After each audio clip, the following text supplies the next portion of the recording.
మీ బట్టలకి సాఫ్టింగ్ ప్రొటెక్షన్ ఇచ్చే సరైన ప్రొడక్ట్ ఎలిమ్ ఫ్యాబ్రిక్ కండిషనర్.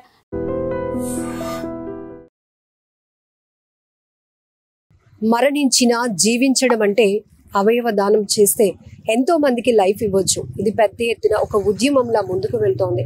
ఎంతో మందిలో అవేర్నెస్ కూడా కలుగుతోంది. ఈ నేపథ్యంలోనే పరశురామ్ అనే 20 ఏళ్ల యువకుడు తన విధి నిర్వహణలో ప్రాణాలు కోల్పోయాడు. బ్రెయిన్ డెడ్ అయినటువంటి ఆ యువకుడి అవయవాలను మరికొంతమందికి ఇస్తూ ఎంతో మందికి ఒక లైఫ్ ఇస్తున్నటువంటి కన్న తల్లిదండ్రులు మనతో పాటు ఉన్నారు. ఇది చాలా బాధాకరమైన ఘటన అయినప్పటికీ కూడా వాళ్ళకి అసలు అవయవ దానం పైన ఇంపార్టెన్స్, ఆర్గాన్ డొనేషన్ చేయడం వల్ల మరొకరికి ఎలా మనం లైఫ్ ఇవ్వగలుగుతాము అని వాళ్ళకి చెప్పినప్పుడు ఆ గుండెలు నిండా దుఃఖం ఉన్నా కూడా మనసు కఠినం చేసుకొని మరొకరికి నా కొడుకు మరొకరిలో జీవిస్తాడు కదా అని చెప్పి వాళ్ళు తీసుకున్నటువంటి ఒక మంచి నిర్ణయం నిజంగా అప్రిషియేట్ చేయాలి మనం. ప్రజెంట్ అయితే విమ్స్ హాస్పిటల్ నుంచి గ్రీన్ ఛానల్ ద్వారా ఆర్గాన్స్ అయితే వివిధ హాస్పిటల్స్కు పంపడం జరిగింది. పరశురామ్ వాళ్ళ పేరెంట్స్ మనం అందరూ ఉన్నారు, ఒకసారి మాట్లాడదాం. అమ్మ క్షమించండి, ఏమనుకోవద్దు, కానీ ఈ గొప్ప నిర్ణయం తీసుకున్నారు. మీకు చెప్పారా బాబు ఇలా బ్రెయిన్ డెడ్ అయినా కూడా మిగతా వాళ్ళకి ఆర్గాన్స్ ఇస్తే వాళ్ళకి ఒక లైఫ్ ఇచ్చిన వాళ్ళు అవుతారు? ఏమైంది అసలు బాబుకి? ఏ ప్రమాదం? బాబు పనికి వెళ్ళాడు మా, ఏమైందో కూడా తెలీదు. తర్వాత కబురు వచ్చింది. కబురు రాగానే పడిగొట్టి వచ్చినప్పటికి బాబు అక్కడ ఉన్నాడు, హాస్పిటల్లో ఉన్నాడు. ఆ హాస్పిటల్ నుంచి హాస్పిటల్ షిఫ్ట్ చేసా. తర్వాత నాకు ఎందుకో మనసుకు అనిపించింది, ఖాళీ చేస్తే ఏ ప్రయోజనం ఉండదు, గవర్నమెంట్ కైనా ఇస్తే నలుగురు కనుక కాపాడుతాడు నా కొడుకు అనేసి అనుకొని నిర్ణయం తీసుకున్నాను అంతే. కానీ నా కొడుకు ఉండబెట్టి నాకు అన్నిటికి నాకు లోటు లేకుండా అయిపోయింది. నా కొడుకు లేడు, నాకు ఏ లోటు లేకుండా అయిపోయింది. నా కొడుకు అనుకునే జీవించుకునే ఉన్నానమ్మా. ఆడంత గొప్ప తెలివైనాడు, లేకపోతే నా జీవితం లేనట్టు అయిపోయింది. ఆడు నా బతుకు. అందుకే ఇలా 10 మందికి నాకు సాయం చేశాను కాబట్టి నా కొడుకు ఎంతో గొప్పగా ఉంటాడని ఆనందపడుతున్నామ్మా, అంతే, ఇంకేం లేదు. తల్లి మనసు చాలా గొప్పది. ఎందుకంటే కొడుకును కోల్పోయినటువంటి ఆ కడుపు కోత ఎలా ఉంటుందో మనందరికీ తెలుసు. ఒక కన్న తల్లిగా తన కొడుకు దూరం అయినప్పటికీ కూడా తన కొడుకు ఇంకొకరిలో జీవించాలి, ఇంకొకరికి లైఫ్ ఇవ్వాలి, ఆ గొప్ప అవకాశంగా దీన్ని తీసుకొని మేము ఆర్గాన్ డొనేషన్ కు ముందుకు వచ్చాము అంటూ ఆ తల్లి కన్నీళ్లు పెట్టుకుంటూనే చెప్తోంది. తన మనసులో వచ్చినటువంటి ఆ మంచి ఆలోచన ద్వారా ఈరోజు మరికొంతమందికి లైఫ్ అయితే రాబోతోంది. సో ఇక్కడ ఫ్రెండ్స్ కూడా ఉన్నారు, కొంతమంది వాళ్ళతో కూడా మాట్లాడదాం. ఏమైందండి అసలు? యాక్సిడెంట్ ఎట్లా జరిగింది? యాక్చువల్గా తను పెయింటింగ్ వర్క్ చేస్తూ ఉంటాడు. గత 2 రోజుల క్రితం తను వర్క్కి వెళ్తూ వర్షం పడడం కారణంగా డ్రమ్ స్లిప్ అయి కింద పడిపోయాడు. అది మనకు తెలిసిన ఇన్ఫర్మేషన్. తనతో పాటు ఒక కోవర్కర్ కూడా వెళ్ళడం జరిగింది. వెళ్ళి అలా పడిపోతే దాన్ని మళ్ళీ మనం గాయత్రికి షిఫ్ట్ చేయడం, మళ్ళీ అక్కడ నుంచి అక్కడ కరెక్ట్గా ట్రీట్మెంట్ లేకపోవడం వల్ల మళ్ళీ విమ్స్కి షిఫ్ట్ చేయడం. ఈలోపు విమ్స్ వారు రాత్రి 11 o'clock ఈ టైంలో ఫస్ట్ బ్రెయిన్ డెడ్ అని చెప్పేసి మనకు చెప్పడం జరిగింది. మళ్ళీ మార్నింగ్ 5:30కి సెకండ్ బ్రెయిన్ డెడ్ కూడా డిక్లేర్ చేశారు. సో దానికి తర్వాత వారి యొక్క పేరెంట్స్తో మాట్లాడి ఎలానో ఇంకా మనకి తను ఎలానో దక్కడు కాబట్టి తన యొక్క ఆర్గాన్స్ అనేవి డొనేట్ చేయడం వల్ల ఇంకొక 4 ప్రాణం పోస్తున్నట్టు అవుతుంది. తను ఫిజికల్గా మన మధ్య లేనప్పటికీ కూడా బట్ తన యొక్క ఆర్గాన్స్ ఇంకొకరి ద్వారా పనిచేయడం, తను మన మధ్య ఇంకా నిజంగా ఉన్నట్టే. సో దాన్ని మీరు గట్టిగా తీసుకోండి అని చెప్పేసి వారికి కూడా మనం అవేర్నెస్ క్రియేట్ చేయడం జరిగింది. దానికి వారు వెంటనే మన మీద గౌరవం ఉంచి వెంటనే వారి యొక్క అభిప్రాయాన్ని మనకి తెలియజేయడం జరిగింది.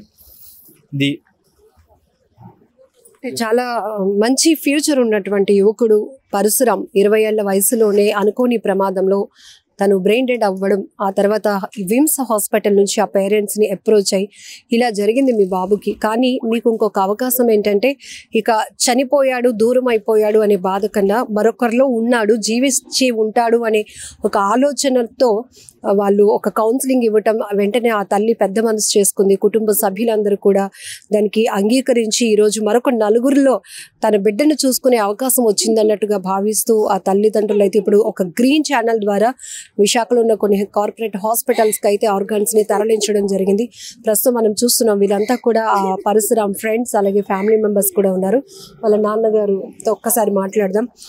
ఈ సమయంలో మిమ్మల్ని మాట్లాడించకూడదు, అతను చెప్తున్నారు నాకైతే మాటలు కూడా రావటం లేదు, నేను మాట్లాడలేను అని చెప్తున్నారు. ఏంటంటే యాజ్ ఏ వర్కర్గా ప్రతి ఒక్క వర్కర్స్కి ఈ ఇన్సిడెంట్ జరిగింది కాబట్టి పెయింటర్స్ అందరికీ కూడా నేను తెలియజేసింది ఏమిటంటే, యాజ్ ఏ కాంట్రాక్టర్గా వర్కర్ని తీసుకెళ్లేటప్పుడు ఆ కాంట్రాక్టర్ ఏం చేయాలి అని అంటే, ఒక వర్కర్కి లేబర్ కార్డ్ అనేది, second thing labour insurance, major ఇవి. ఈరోజు వీరికి ఆ అబ్బాయి తెస్తే కానీ గడవని పరిస్థితి. అలాంటిది ఈరోజు వారి యొక్క కుటుంబం యొక్క మెయిన్ పిల్లర్ని వాళ్ళు కోల్పోయారు. చాలా బాధాకరం. అలాంటి సిచ్యువేషన్లో కూడా వారు ఇంకా గట్టిగానే ఉన్నారు. సో ఎలాంటి ఇన్సూరెన్సెస్ లేకపోవడం వల్ల గవర్నమెంట్ సైడ్ నుండి కానీ వారికి అసలు నో యూజ్ అనమాట. ఎట్ సైడ్ నుంచి కూడా ఎలాంటి కాంపెన్సేషన్స్ లేవు. సో ఇంకా లక్కీగా నిన్న మనం మాట్లాడడం, ఏదైతే ఇన్సిడెంట్ జరిగిందో ఆ యొక్క బిల్డర్స్ కూడా పాజిటివ్గా మన మీద రెస్పాండ్ అయ్యి వారు కూడా కొంత కాంపెన్సేషన్ దీనికి ప్రకటించడం జరిగింది. So happy to say that. వారందరికీ కూడా నేను పెయింటర్స్కి రిక్వెస్ట్ చేస్తుంది ఏంటి అని అంటే, దయచేసి మనం పోయేటప్పటికీ కూడా ఫ్యామిలీకి ఎంతో కొంత యూజ్ అవుతుంది. Like that health insurance insurances ఏమైనా చేయించుకుంటే ఇలాంటి సిచ్యువేషన్స్లో ఏదైనా జరిగేటప్పుడు అది ఖచ్చితంగా ఉపయోగపడుతుందని. ఎవరైతే మనిషి దూరం అయిపోవడం ఒక దుఃఖం అయితే, ఇంకా పూర్తిగా ఫైనాన్షియల్ సపోర్ట్ కూడా లేదు. ఎందుకంటే వాళ్ళు ఆ కొడుకు మీదే ఆధారపడి ఉన్నారు. కొడుకు ఉన్నాడు అనే ఒక కొండంత అండ ధైర్యం, ఇప్పుడు ఆ ధైర్యాన్ని కూడా పూర్తిగా కోల్పోయినటువంటి పరిస్థితిలో ఉండడం వల్ల ఇలాంటి ప్రమాదాల నుంచి మనం చాలా కొన్ని ఇంపార్టెంట్ విషయాలు కూడా తెలుసుకోవాల్సి ఉంది. మనుషులు దూరం అవుతారు, ప్రమాదాలు ఎప్పుడు ఎలా జరుగుతాయో ఎవరు ఊహించలేం. కానీ ప్రాణాలు పోతున్నటువంటి పరిస్థితులు, కానీ ఆ తర్వాత కుటుంబానికి భరోసా ఏంటి, ఎవరు ఆసరాగా నిలుస్తారు అనేది పెద్ద ప్రశ్న. ఇప్పుడు ఈ వయసులో వీళ్ళు ఏదైనా పని చేసుకొని వాళ్ళని వాళ్ళు పోషించుకోవాలన్నా కూడా ఆ పరిస్థితి లేదు.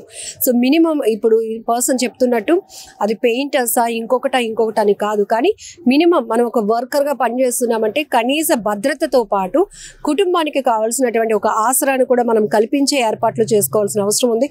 సో కాంట్రాక్ట్ బేస్లో వర్క్ చేస్తున్న ఎవరైనా కూడా దీనిపైన కూడా కాస్త దృష్టి పెట్టాల్సిన అవసరం ఉందని కూడా ఇక్కడ చెప్తున్నారు. ఏదేమైనా ఒక బాధాకరమైన ఘటన జరిగింది, కానీ ఇంకొక వైపు పరిసరం మరొక నలుగురిలో జీవిస్తూనే ఉంటాడు అనటంలో ఎలాంటి డౌట్ కూడా లేదు. బట్ ఆ కుటుంబానికి ప్రగాఢ సానుభూతి తెలియజేస్తూనే ఆ దేవుడు మనోధైర్యాన్ని ఇవ్వాలని మనం కూడా మనస్ఫూర్తిగా కోరుకుంటాం. నిజంగా ప్రస్తుతం ఉన్నటువంటి సమాజం దేనికి ప్రయారిటీ ఇస్తుంది? ఆర్థిక సంబంధాల చుట్టూ మాత్రమే తిరుగుతుంది. మళ్ళీ ఎన్నికలంగానే చాలా విరక్తి కలుగుతాం. మంచి అనిపిస్తుంది కదా, లేడీస్ కూడా ఛాలెంజింగ్ జాబ్స్ చేసినప్పుడు చాలా బాగుంటది. ట్రాఫిక్ అసిస్టెంట్స్ గా నియమించిన ట్రాన్స్జెండర్స్ అందరితో సాల్యూట్ చేయించుకుంటున్నారు. ఫుడ్ డెలివరీ ఇవ్వటానికి వెళ్ళినటువంటి డెలివరీ బాయ్ అనిల్ పై కళ్ళ ముందు